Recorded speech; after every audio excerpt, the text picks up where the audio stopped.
ಜ್ಞಾನೋಕ್ತಿಗಳು 24 ಮೂರನೇ ವಚನ, ಮನೆ ಕಟ್ಟುವುದಕ್ಕೆ ಜ್ಞಾನವೇ ಸಾಧನ, ಅದನ್ನು ಸ್ಥಿರಪಡಿಸುವುದಕ್ಕೆ ವಿವೇಕವೇ ಆಧಾರ, ಅದನ್ನು ಕೋಣೆಗಳು ಅಮೂಲ್ಯವಾದ ಎಲ್ಲ ವಸ್ತು ಸಂಪತ್ತುಗಳಿಂದ ತುಂಬಿಸುವುದಕ್ಕೆ ತಿಳುವಳಿಕೆ ಉಪಕರಣ ಎಂಬುದಾಗಿ ದೇವರ ವಾಕ್ಯ ಹೇಳ್ತದೆ.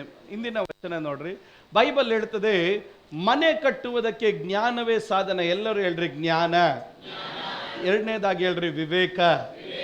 ಮೂರನೇದಾಗಿ ಎಲ್ಲರೂ ಹೇಳ್ರಿ ತಿಳುವಳಿಕೆ. ಒಂದು ಮನೆ, ಒಂದು ಜೀವಿತ ಚೆನ್ನಾಗಿ ನಡಿಬೇಕಾದ್ರೆ ಈ ಮೂರು ಕಾರ್ಯ ಎನ್ನೋದು ಬಹಳ ಪ್ರಾಧಾನ್ಯತೆ ಉಳ್ಳದು.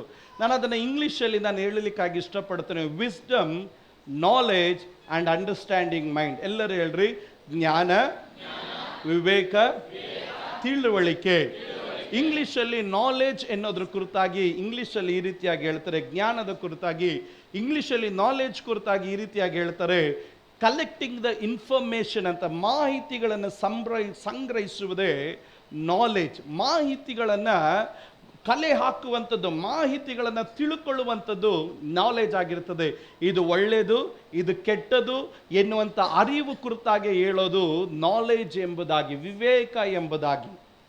ದೇವ್ರ ಮಕ್ಕಳು ಗಮನಿಸಿ, ವಿವೇಕ ಅಂದ್ರೆ ಏನು ಗೊತ್ತಾ? ಮಾಹಿತಿಯನ್ನು ಸಂಗ್ರಹಿಸಿಕೊಳ್ಳೋದು.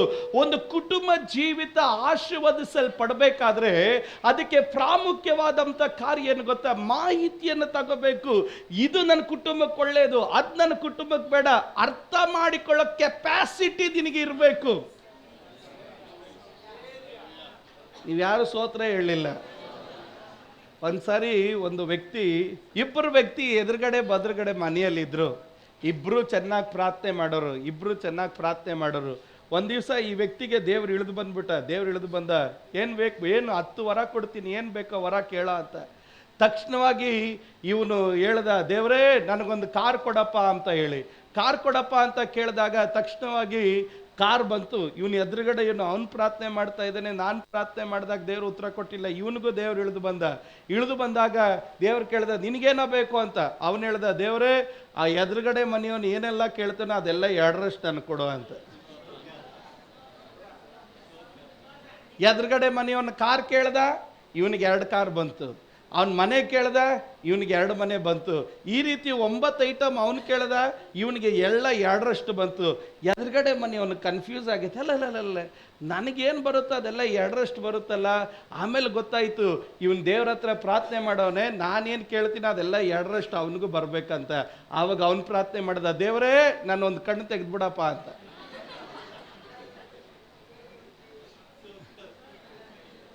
ಯಾರು ಸ್ತೋತ್ರ ಹೇಳಿಲ್ಲ. ದೇವರೇ ನನ್ನ ಕಣ್ಣು ತೆಗೆದ್ಬಿಡಪ್ಪ ಅಂತ ಇವನು ಪ್ರಾರ್ಥನೆ ಮಾಡಿದೆ. ಈಗ ದೇವ್ರೇನು ಮಾಡ್ಬೇಕು ಇವನಿಗೆ? ಇವತ್ತು ಅನೇಕ ಕುಟುಂಬಗಳು ಹಿಂಗೆ ಜೀವನ ಮಾಡ್ತಾ ಇರೋದು. ಅವ್ರಿಗೋಸ್ಕರ ಬದುಕ್ತಾ ಇಲ್ಲ, ಬೇರೆಯವ್ರಿಗೋಸ್ಕರ ಬದುಕ್ತಾ ಇದ್ದಾರೆ. ಅವ್ರ ಮನೆಯಲ್ಲಿ 65 ಇಂಚ್ ಟಿವಿ ತಂದ್ರ, ನಮ್ಮ ಮನೆಯಲ್ಲಿ 85 ಇಂಚ್ ತರ್ತೀನಿ.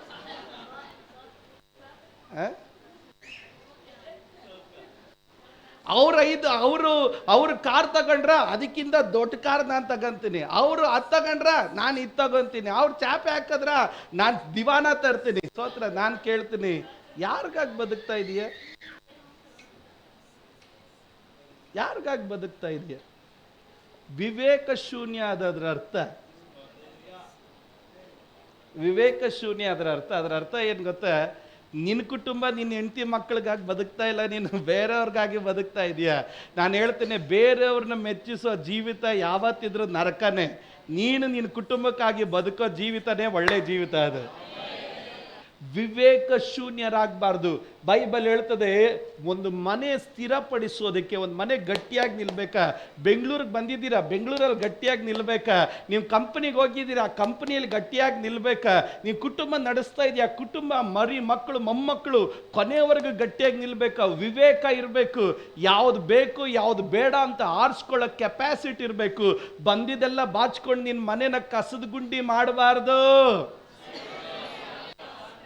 ಇನ್ನೊಂದ್ಸಾರಿ ನಾನು ಹೇಳ್ತೀನಿ, ಬಂದಿದ್ದೆಲ್ಲ ಬಾಚ್ಕೊಂಡು, ಲೋಕದ ಕಸ, ಲೋಕದ ಅದು ಎಲ್ಲ ಬಾಚ್ಕೊಂಡು ನಿನ್ನ ಮನೆನ ಕಸದ ಗುಂಡಿ ಮಾಡ್ಕೋಬಾರ್ದು. ನಿನ್ನ ಕುಟುಂಬಕ್ಕೆ ಏನ್ ಬೇಕು ಅದು ಮಾತ್ರ ತಗೋ.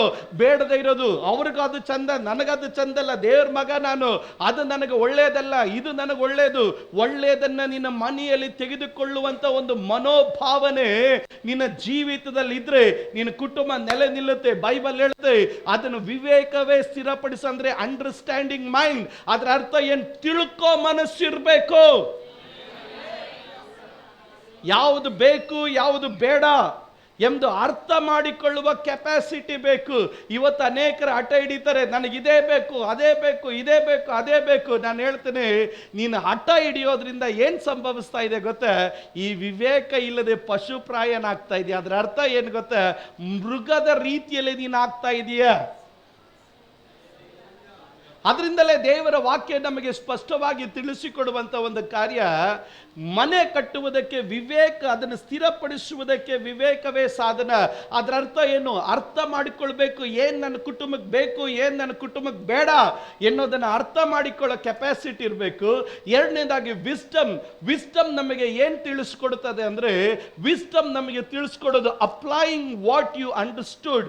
ನೀನು ಏನು ಅರ್ಥ ಮಾಡಿಕೊಂಡಿದ್ಯೋ, ಏನು ಇನ್ಫಾರ್ಮೇಶನ್ ನೀನು ತಗೊಂಡಿದ್ಯೋ ಅದನ್ನ ಅಳವಡಿಸಿಕೊಳ್ಳುವುದೇ ಜ್ಞಾನ.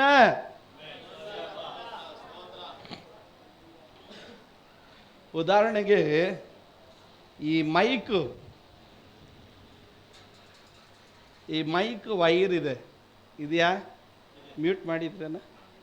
ತೆಗೆದು ನಾನು ಜ್ಞಾನ ಇಲ್ಲದಿರೋ ಈ ಮೈಕು, ಈ ವೈರು ಜ್ಞಾನ ಇಲ್ಲ, ಏನಂತ ಗೊತ್ತಿಲ್ದಿರೋ ಕೈಯಲ್ಲಿ ಕೊಟ್ರೆ ಇದನ್ನ ಏನು ಮಾಡ್ತಾನೆ ಹೇಳ್ರಿ? ಬಿಸಾಕಲ್ಲ, ಎಲ್ಲ ಕಡೆ ಚುಸ್ತಾನೆ. ಕಾರಣ ಎಲ್ಲಿ ಇದನ್ನ, ಇದು ಮೈಕ್ ವೈರ್ ಅಂತ ಗೊತ್ತು, ಆದ್ರೆ ಎಲ್ಲಿ ಚುಚ್ಚಬೇಕಂತ ಗೊತ್ತಿಲ್ಲ. ಅಂದ್ರೆ ಗೊತ್ತಿರೋನ್ ಏನ್ ಮಾಡ್ತಾನೆ, ಇದನ್ನ ಇಲ್ಲೊಂದು ಬಟನ್ ಇರುತ್ತೆ, ಈ ಬಟನ್ ಪ್ರೆಸ್ ಮಾಡ್ತಾನೆ, ಇದನ್ನ ಕರೆಕ್ಟಾಗಿ ಹಾಕ್ತಾನೆ. ಗೊತ್ತಿರೋನ್ ಏನ್ ಮಾಡ್ತಾನೆ, ಬಟನ್ ಪ್ರೆಸ್ ಮಾಡಿ ತೆಗಿತಾನೆ. ಗೊತ್ತಿಲ್ದಿರೋನ್ ಏನ್ ಮಾಡ್ತಾನೆ ಗೊತ್ತಾ? ಬಟನ್ ಪ್ರೆಸ್ ಮಾಡಲ್ಲ, ಹಿಂಗ ಹಾಕ್ತಾನೆ. ತೆಗಿಬೇಕಾದ್ರೆ ಏನ್ ಮಾಡ್ತಾನೆ? ಆವಾಗ ಮೈಕು ಹೋಯ್ತು, ವೈರು ಹೋಯ್ತು. ಯಾಕಂದ್ರೆ ಮೈಕ್ ವೈರ್ ಅಂತ ಗೊತ್ತು, ಹೆಂಗ್ ಹಾಕ್ಬೇಕು ಅಂತ ಜ್ಞಾನ ಇಲ್ಲ.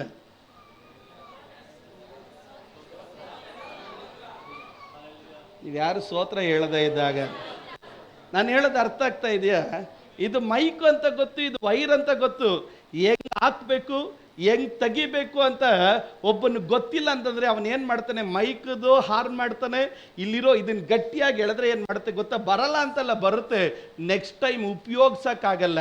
ಇವತ್ತು ಅನೇಕರಲ್ಲಿರೋ ಪ್ರಾಬ್ಲಮ್ ಏನ್ ಗೊತ್ತಾ? ಎಲ್ಲ ಗೊತ್ತು, ಆದ್ರೆ ಎಲ್ಲೆಲ್ಲಿ ಯಾವ ರೀತಿ ಕುಟುಂಬದ ಒಳಗಡೆ ಏನೇನು ಅಳವಡಿಸ್ಬೇಕು ಅನ್ನೋದು ಗೊತ್ತಿಲ್ಲ. ಇವತ್ತು ಅನೇಕರಿಗೆ ಮಕ್ಕಳ ಜೀವನದಲ್ಲಿ ಏನ್ ಅಳವಡಿಸ್ಬೇಕು, ಹೆಂಡತಿ ಜೀವನದಲ್ಲಿ ಏನ್ ಅಳವಡಿಸ್ಬೇಕು, ಗಂಡನ ಜೀವನದಲ್ಲಿ ಹೆಂಗ್ ಅಳವಡಿಸ್ಬೇಕು, ತಂದೆ ತಾಯಿಗಳ ಜೀವನದಲ್ಲಿ ಏನು ಅಳವಡಿಸಬೇಕು ಎನ್ನೋದು ಇವತ್ತು ಅನೇಕರಿಗೆ ಗೊತ್ತಿಲ್ಲ.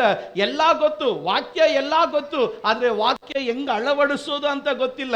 ಕುಟುಂಬ ಜೀವಿತ ಹೆಂಗ್ ಆಶೀರ್ವಾದ ಆಗ್ಬೇಕು ಅನ್ನೋದು ಗೊತ್ತು, ಆದ್ರೆ ಯಾವ ರೀತಿಯ ಕುಟುಂಬದ ಜೀವಿತಕ್ಕೆ ಬೇಕಾದ ಆಶೀರ್ವಾದವನ್ನ ಅಳವಡಿಸಿಕೊಂಡು ಬೆಳೆಯೋದಕ್ಕೆ ಇವತ್ತು ಅನೇಕರಿಗೆ ಗೊತ್ತಿಲ್ಲ. ಇವತ್ತು ದೇವರ ಮಕ್ಕಳು ಗಮನಿಸಿ, ಎಲ್ಲರಿಗೂ ಯೇಸು ಸ್ವಾಮಿ ಗೊತ್ತು, ಎಲ್ಲರಿಗೂ ಬೈಬಲ್ ಗೊತ್ತು, ಎಲ್ಲರಿಗೂ ದೇವರ ವಾಕ್ಯ ಗೊತ್ತು, ಆದ್ರೆ ಎಲ್ಲರಿಗೂ ಈ ವಾಕ್ಯವನ್ನ ಜೀವಿತದಲ್ಲಿ ಹೆಂಗ್ ಅಳವಡಿಸ್ಕೊಳ್ಬೇಕು ಎನ್ನೋದು ಗೊತ್ತಿಲ್ಲ. ನೀವು ಯಾರು ಸ್ತೋತ್ರ ಹೇಳದೆ ಇದ್ದಾಗ ಇವತ್ತು ನಾನು ಒಂದು ಕಾರ್ಯ ಹೇಳ್ತೇನೆ, ವಿಶ್ವಾಸಿಗಳ ಜೀವನದಲ್ಲಿ ಆಶೀರ್ವಾದಕ್ಕೆ ತಡೆಯಾಗಿರೋ ಕಾರಣ ಸೈತಾನನಲ್ಲ. ವಿಶ್ವಾಸಿಗಳ ಜೀವನದಲ್ಲಿ ಆಶೀರ್ವಾದಕ್ಕೆ ತಡೆ ಏನು ಗೊತ್ತಾ?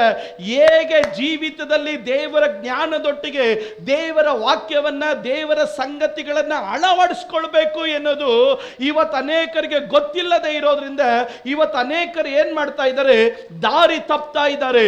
ಇವತ್ತು ನನ್ನನ್ನು ಕೇಳುವಂತ ಪ್ರತಿಯೊಂದು ದೇವರ ಮಕ್ಕಳೇ, ದೇವರ ಹತ್ರ ಕೃಪೆ ಕೇಳಬೇಕು. ಒಂದು ಮನೆ ಕಟ್ಟಬೇಕಾದ್ರೆ ಅದಕ್ಕೆ ಜ್ಞಾನ ಸಾಧನ. ಅದರರ್ಥ ನೀನು ಕಲೆಕ್ಟ್ ಮಾಡಿದಂತ ಇನ್ಫಾರ್ಮೇಶನ್ ಅದನ್ನ ಸರಿಯಾದ ರೀತಿಯಲ್ಲಿ ನೀನು ಅಳವಡಿಸೋದಕ್ಕೆ ಬೇಕಾದದೇ ದೇವರ ಜ್ಞಾನ.